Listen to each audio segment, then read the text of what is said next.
Hello friends, मैं Sujit Kumar YouTube channel पर आज प्रेसिडेंट से रिलेटेड सारे बात को हम बताएंगे, क्योंकि लोकसभा और राज्यसभा हम पढ़ा चुके हैं। तो आज राष्ट्रपति से जुड़े हुए सारे बात को हम आज बताने जाएंगे और बताएंगे भी।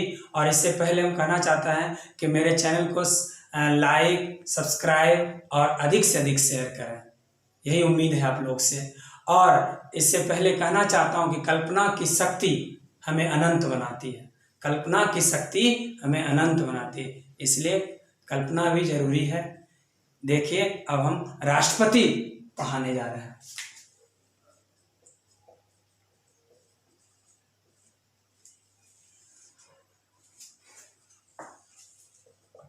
बावन, 54, 56, 58, 52, 54, 56, 58, 60, 61, 352,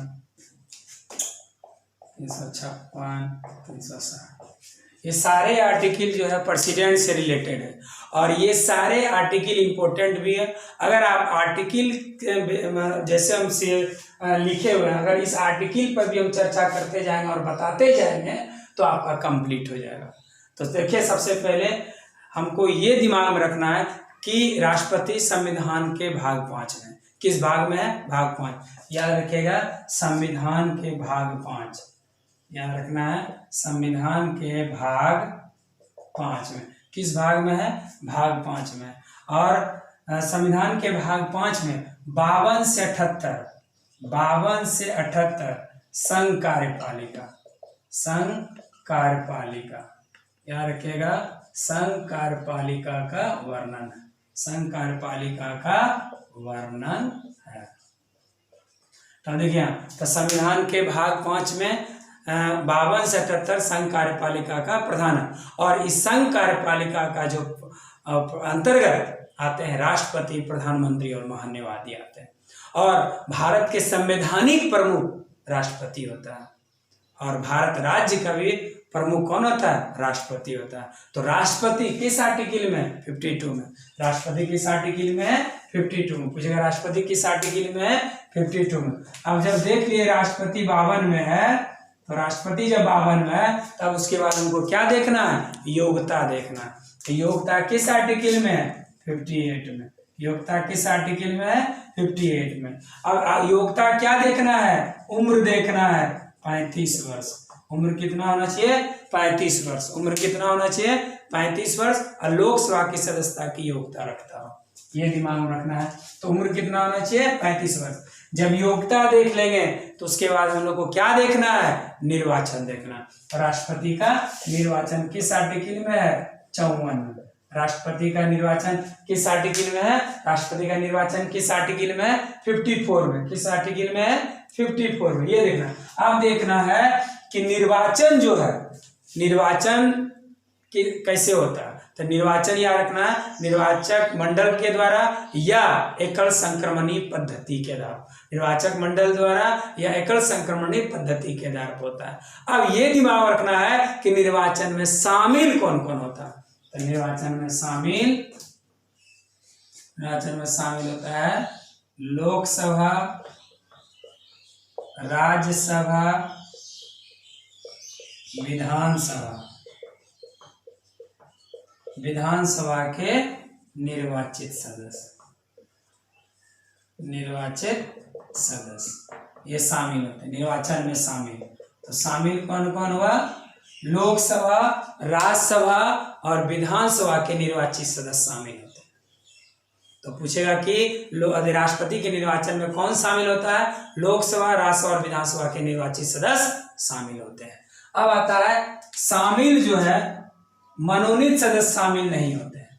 मनोनीत सदस्य शामिल नहीं होते हैं। मनोनीत सदस्य शामिल नहीं होते हैं, ये याद रखना है। अब मनोनीत सदस्य शामिल होते हैं तो कौन कौन नहीं होते हैं? तो याद रखना है लोकसभा, राज्यसभा और विधानसभा। और देखिए, लोकसभा में 2, राज्यसभा में 12, विधानसभा में तो पूछेगा कौन शामिल नहीं होते हैं, तो मनोनीत सदस्य शामिल नहीं होते हैं। शामिल कौन होते हैं? लोकसभा, राज्यसभा और विधानसभा के निर्वाचित सदस्य शामिल होते हैं। और निर्वाचन निर्वाचक मंडल द्वारा एकल संक्रमणीय पद्धति के आधार पर होता है। प्रेसिडेंट का इलेक्शन, तो प्रेसिडेंट का इलेक्शन जो होता है इस तरह होता है। और प्रेसिडेंट के इलेक्शन में कौन शामिल नहीं होता है? तो मनोनीत सदस्य शामिल नहीं होता है। और शामिल कौन होता है? तो याद रखिएगा दिल्ली और पुदुचेरी के संघ राज्य क्षेत्र के भी शामिल होता है। तो पूछेगा संघ राज्य क्षेत्र में कौन शामिल होता है? दिल्ली और पुदुचेरी। संघ राज्य क्षेत्र में कौन शामिल होता है? दिल्ली और पुदुचेरी। अब आगे देखें। चलिए, हम अभी निर्वाचन पर चर्चा कर दिए कि राष्ट्रपति का निर्वाचन जो है आयरलैंड से लिया गया है। उसके बाद राष्ट्रपति के निर्वाचन में कौन शामिल होता है? लोकसभा, राज्यसभा और विधानसभा के निर्वाचित सदस्य, ये बता दिए। फिर कौन संघ राज्य क्षेत्र शामिल होता है? दिल्ली और पुदुचेरी। फिर बता दिए आपको कि कौन शामिल नहीं होता है, तो याद रखिएगा मनोनीत सदस्य शामिल नहीं होते हैं। ये सब हम बता दिए निर्वाचन में। तो राष्ट्रपति का जब निर्वाचन हो जाएगा तो उसके बाद हम लोग को दिमाग में क्या रखना है कि शपथ दिला दें उनको। तो चलते हैं शपथ। 60 में क्या है? शपथ। 60 में क्या है? शपथ। अब 60 में क्या है? शपथ। अब शपथ इनको कौन दिलाता है? तो याद रखिएगा सर्वोच्च न्यायालय के मुख्य न्यायाधीश। शपथ कौन दिलाता है? सर्वोच्च न्यायालय के मुख्य न्यायाधीश। इसका मतलब सुप्रीम कोर्ट के जो चीफ जस्टिस हैं वही इनको ओथ करवाते हैं। तो ओथ जो शपथ कौन दिलाता है? सर्वोच्च न्यायालय के मुख्य न्यायाधीश। कौन शपथ दिलाते हैं? सर्वोच्च न्यायालय के मुख्य न्यायाधीश। ये भी उसको शपथ दिलाते हैं, ये भी उसको दिलाते हैं, दोनों एक दूसरे को लेते हैं। इसका मतलब राष्ट्रपति को जो शपथ दिलाता है सर्वोच्च न्यायालय के मुख्य न्यायाधीश, और सर्वोच्च न्यायालय के मुख्य न्यायाधीश को शपथ दिलाता है राष्ट्रपति। दोनों एक दूसरे से रिलेटेड है। तो जब शपथ हो जाएगा तब हमको देखना है कि पदावधि कितने दिन तक रहते हैं। ये पदावधि, अब पदावधि जो है मतलब कि कार्यकाल कहिए, कार्यकाल। इसका मतलब है इनका कार्यकाल जो होता है, कार्यकाल या जो अवधि कहिए या पदावधि जो होता है, कार्यकाल तो क्या है, पदावधि इसके लिए है तो 5 वर्ष होता है। तो कितने वर्ष के लिए होता है? 5 वर्ष के लिए। कितने वर्ष के लिए होता है? 5 वर्ष के लिए। और हमारे देश में कई बार बन सकते हैं। राष्ट्रपति का कोई लिमिट नहीं है, कई बार भी बन सकते हैं, है ना। इसका निर्वाचन कई बार भी होता है और कई बार भी आप भी बन सकते हैं। जो एक आदमी है ये नहीं कि 2 बार बन गए, नहीं, हमारे देश में, हमारे इंडिया में कई बार भी बन सकते हैं। और ऐसा हुआ है, हमारे राजेंद्र प्रसाद जो भारत के प्रथम राष्ट्रपति थे वो लगातार 2 बार बने हैं, ये दिमाग रखना। और लगातार 2 बार कार्यवाहक राष्ट्रपति बने हैं बीबी गिरी। तो लगातार 2 बार की बात करेगा तो कार्यवाहक राष्ट्रपति कौन बने? बीबी गिरी। लगातार 2 बार कार्यवाहक राष्ट्रपति कौन बने? बीबी गिरी। लगातार 2 बार कौन बने? तो राजेंद्र प्रसाद। कौन बने? राजेंद्र। तो हमारे देश में राष्ट्रपति जो भी बनते हैं, ये नियम नहीं है कि आप एक ही बार बन सकते हैं, कई बार भी बन सकते हैं, कई बार भी निर्वाचन हो सकते हैं, ये दिमाग रखना है। और याद रखना है हम लोग को कार्यकाल जो होता है या पदावधि जो होता है वो कितने वर्ष का होता है? 5 वर्ष का होता है, ये दिमाग में रखना है। अब आता है कि राष्ट्रपति जो है अपना त्याग पत्र किसको देगा? तो राष्ट्रपति अपना त्याग पत्र उपराष्ट्रपति को देता है, ये दिमाग में रखना है कि राष्ट्रपति जो है, राष्ट्रपति अपना त्याग पत्र उपराष्ट्रपति को देता है, उपराष्ट्रपति को देता है, ये याद रखना है। तो राष्ट्रपति अपना त्याग पत्र किसको देता है? राष्ट्रपति अपना त्याग पत्र उपराष्ट्रपति को देता है। लेकिन उपराष्ट्रपति को तो देता है, लेकिन उपराष्ट्रपति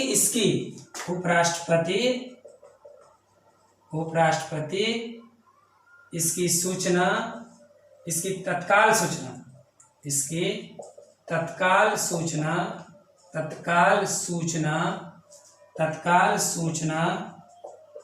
लोकसभा अध्यक्ष को देता है, लोकसभा के अध्यक्ष को देता है। अब यहां पर आएगा कि राष्ट्रपति अपना त्याग पत्र किसको देता है? उपराष्ट्रपति को। लेकिन उपराष्ट्रपति इसकी तत्काल सूचना किसको देगा? लोकसभा अध्यक्ष को देता है।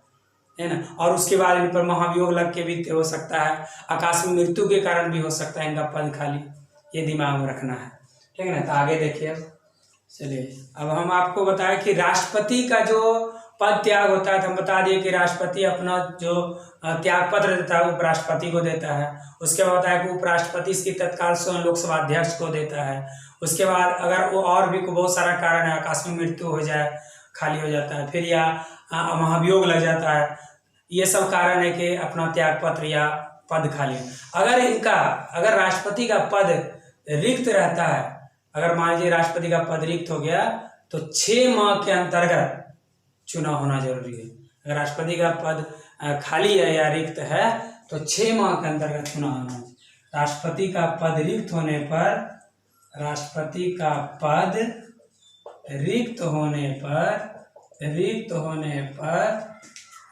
6 माह के अंदर चुनाव होना चाहिए। 6 माह के अंदर चुनाव होना चाहिए, ये याद रखना है। तो अगर मान लीजिए कि राष्ट्रपति का पद रिक्त है, तो राष्ट्रपति का पद रिक्त होने पर 6 माह के अंतर्गत चुनाव हो जाना चाहिए, ये दिमाग रखना है। उसके बाद याद रखना है कि राष्ट्रपति का जो वेतन होता है वो, उस पर कोई इनकम टैक्स नहीं लगता है। राष्ट्रपति के वेतन पर कोई इनकम टैक्स नहीं लगता है। और राष्ट्रपति का वेतन जो है, राष्ट्रपति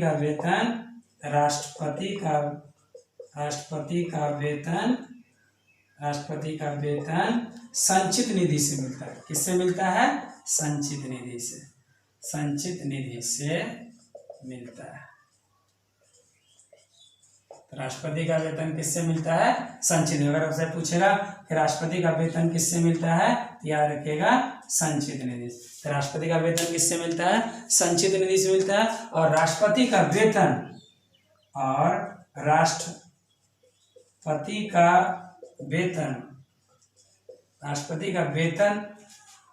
आर्टिकल 52 में है।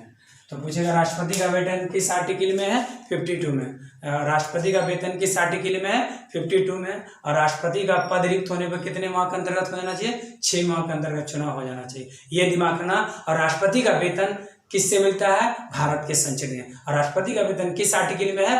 52 में। अब आगे अब देखिए 61 में महाभियोग है। अब देखिए 52 आर्टिकल चर्चा कर दिए, 54 कर दिए, 56 कर दिए, 58 हो गया, 60 हो गया, 61। अब महाभियोग जो होता है, हम सिंपल अगर आप लोग को बताएं तो जो इजी वे में याद हो जाए, तो महाभियोग जो है, राष्ट्रपति पर महाभियोग कोई भी सदन लगा सकता है। यही क्वेश्चन आता है कि राष्ट्रपति पर महाभियोग कौन लगा सकता है, तो कोई भी सदन या किसी भी सदन द्वारा लग सकता है, ये दिमाग में रखना। अब लेकिन इसके अंतर्गत देखना है क्या क्या है, क्या रूल है, कहाँ पहले आता है, उसके बाद कौन जाता, तो उसका डिटेल हम लिखे हुए हैं। लेकिन अगर आपसे सिंपल अगर पूछ दे महाभियोग कौन लगा सकता है, तो याद रखिएगा कोई भी सदन या किसी भी सदन द्वारा लग सकता है, ठीक है ना। लेकिन अगर उसको कैसे प्रोसेस क्या है, तो वो प्रोसेस हम लिखे हुए हैं, ठीक है ना। लेकिन पूछता है क्या कि कौन लगाता है, तो कोई भी सदन लगाता है, किसी भी सदन द्वारा लग सकता है, कोई जरूरी है किसी भी सदन द्वारा। आंसर आपको 1 नंबर में हो गया कि कोई भी सदन। लेकिन अगर उसका प्रोसेस क्या है, तो प्रोसेस आपके बोर्ड पर देखिए क्या लिखिए, महाभियोग का प्रस्ताव दोनों में से कोई भी सदन लगा सकता है। हम अभी बोल चुके हैं, जो सदन महाभियोग का प्रस्ताव लाएगा उसके लिए उस सदन के 1/4 सीटों का अनुमोदन होगा। लिख दिया, इसका चाहे लोकसभा लगा या राज्यसभा जो भी लगाएगा, तो सबसे पहले क्या बोला कि उस सदन के 1/4 सीटों का अनुमोदन। तो याद रखना, उस सदन के कितने सीटों का? 1/4 सीटों का अनुमोदन होगा।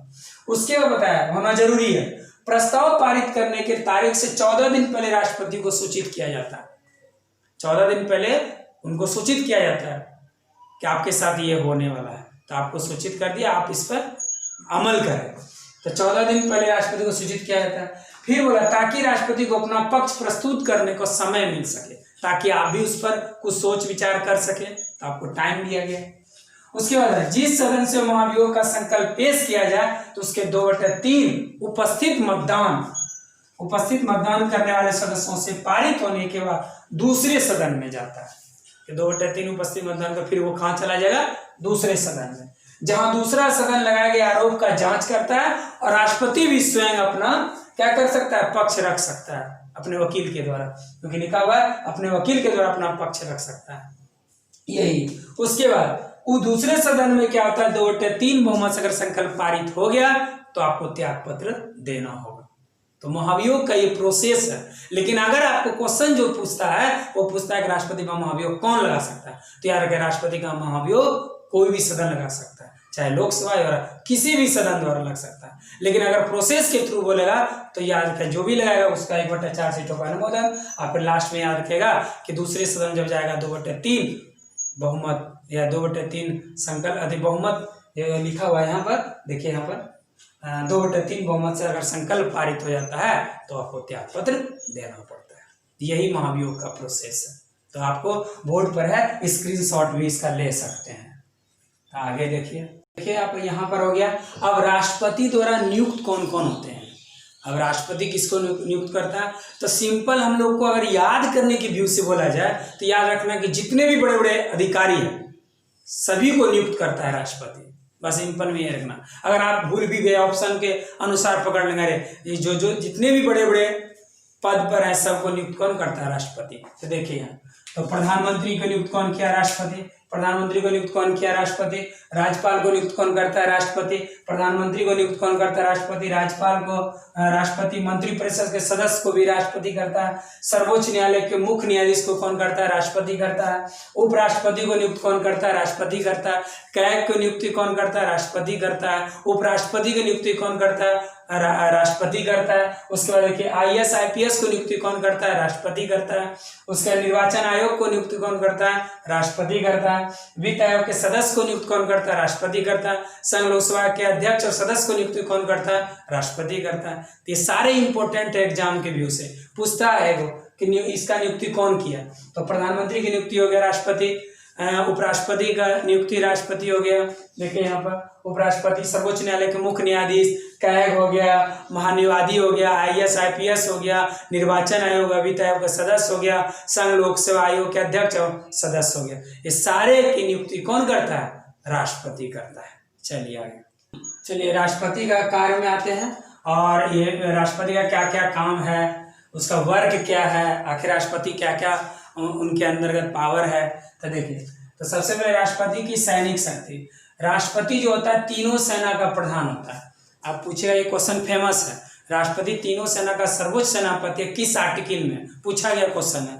तो राष्ट्रपति तीनों सेना का प्रधान होता है किस आर्टिकल में, 53 में। किस आर्टिकल में, 53 में। अगर आपसे पूछेगा कि तीनों सेना का सर्वोच्च सेनापति राष्ट्रपति होता है किस आर्टिकल के तहत, तो 53। किस आर्टिकल के तहत, 53। अब देखिए किसी भी देश के साथ युद्ध की घोषणा हो या समापन हो, अगर युद्ध होगा कि नहीं होगा कि समापन, ये सारा मैटर राष्ट्रपति पर डिपेंड करता है। तो किसी भी देश के साथ युद्ध की घोषणा और समापन कौन करता है, राष्ट्रपति करता है। उसके बाद न्यायिक शक्ति, सर्वोच्च न्यायालय के मुख्य न्यायाधीश की नियुक्ति कौन करता है, राष्ट्रपति। हम अभी बता चुके हैं आपको, और शपथ भी राष्ट्रपति ही दिलाता है। उसके न्यायिक शक्ति हो गया, अनुच्छेद 143 के तहत या किसी भी सार्वजनिक महत्व के परामर्श पर सर्वोच्च न्यायालय के मुख्य न्यायाधीश से परामर्श ले सकता है।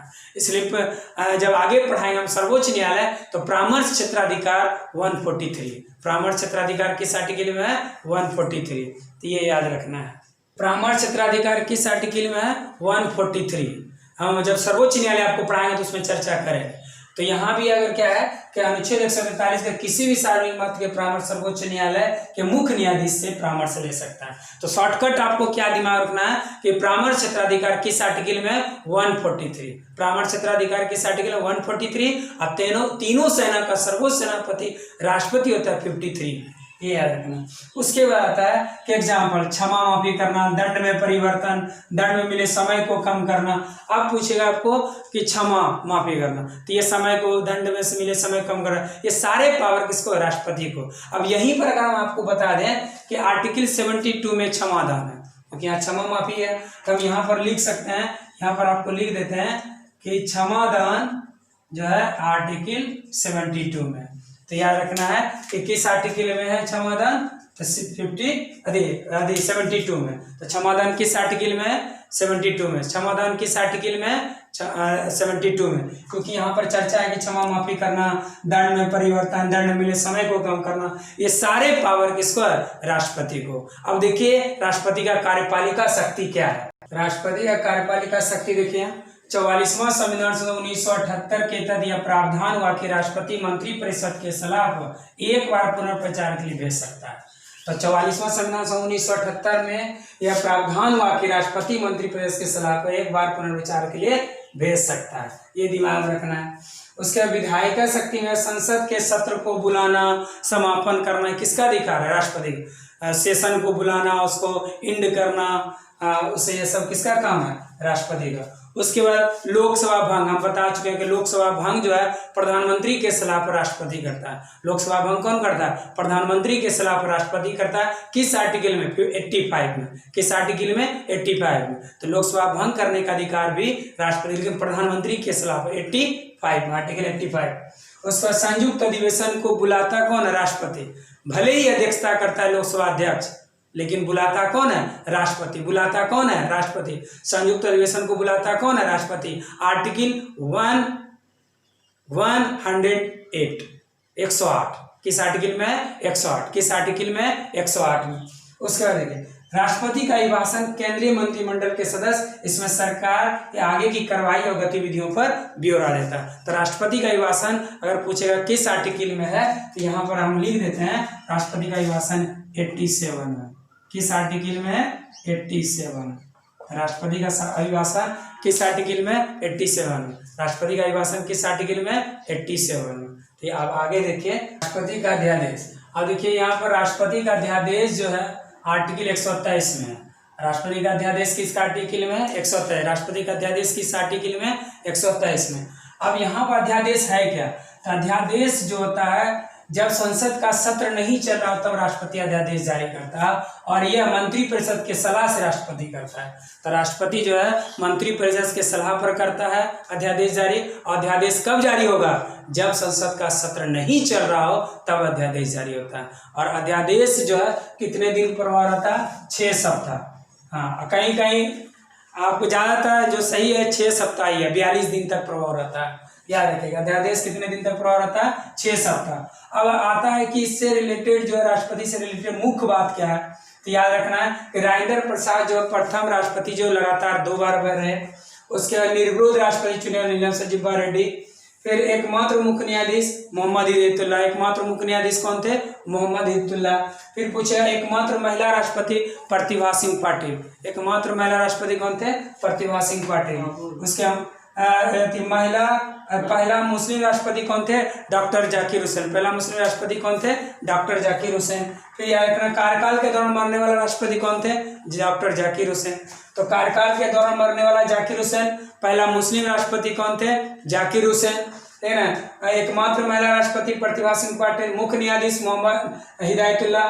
निर्विरोध जीतने वाले नीलम संजीवा रेड्डी। लगातार 2 बार बनने वाले राजेंद्र बाबू। अब देखिए जो राष्ट्रपति से जो बचा हुआ आर्टिकल है वह है आपका अनुच्छेद 352। अब 352 जो आर्टिकल है वह आपका है राष्ट्रीय आपात। क्या है? राष्ट्रीय आपात। अब देखिए राष्ट्रीय आपात जो है बाहरी आक्रमण या युद्ध के दौरान लगता है, याद रखना। और राष्ट्रीय आपात है अब तक 3 बार लगा है। अब तक 3 बार। कितने बार लगा है? 3 बार, याद रखिएगा। 3 बार कौन कौन? 1962, 1971 और 1975। तो राष्ट्रीय आपात कितने बार लगा है? 3 बार। 1962, 1971, 1975। 62 भारत चीन का युद्ध हुआ था, 1971 भारत पाकिस्तान का, और 1975 में जो राष्ट्रीय आपात लगा था इंदिरा गांधी की सरकार में आंतरिक शक्ति खराब होने के कारण, याद रखिए, आंतरिक शक्ति के कारण लगा था 1975 में राष्ट्रीय आपात। राष्ट्रीय आपात 3 बार लगा, 62, 71, 75। उसके बाद आता है राष्ट्रपति शासन 356। 356 में क्या है? राष्ट्रपति शासन। अब याद रखिएगा 356 में आपका क्या है? राष्ट्रपति शासन। राष्ट्रपति शासन का जो है सबसे पहले पंजाब में लगा था। सबसे पहले कहाँ लगा था? पंजाब में। सबसे पहले पंजाब, सबसे पहले पंजाब। और सबसे ज्यादा बार याद रखना है मणिपुर। सबसे ज्यादा कहाँ लगा है? मणिपुर, 10 बार। यार सबसे ज्यादा बार बोलेगा तो मणिपुर 10 बार, और सबसे पहले बोलेगा पंजाब में, उसके बाद इसके अलावा यूपी, पंजाब भी आता है, यूपी भी आता है। उसका बिहार की बात करें तो बिहार में 8 बार, बिहार में कितना बार लगा है? 8 बार, बिहार में 8 बार। तो राष्ट्रपति शासन जो होता है, याद रखिएगा, सीएम की उपस्थिति नहीं होने पर तो राज्यपाल सिफारिश करता है राष्ट्रपति शासन में, लेकिन राज्यपाल जो है राष्ट्रपति के प्रति उत्तरदायित्व होता है। राष्ट्रपति शासन में राज्यपाल राष्ट्रपति के प्रति उत्तरदायित्व होता है। इसलिए सबसे पहले राष्ट्रपति शासन कहाँ होता है? पंजाब में सबसे ज्यादा बार, मणिपुर में 10 बार, बिहार में 8 बार। अब आता है 360, आर्टिकल 360। अब 360 जो है वित्तीय अपराध है, यह एक बार भी लागू नहीं हुआ। तो 360 क्या है? वित्तीय अपराध जो एक बार भी लागू नहीं हुआ। यही आज जो था मेरा जितने भी राष्ट्रपति से रिलेटेड चीज था सारा हम बता दिए।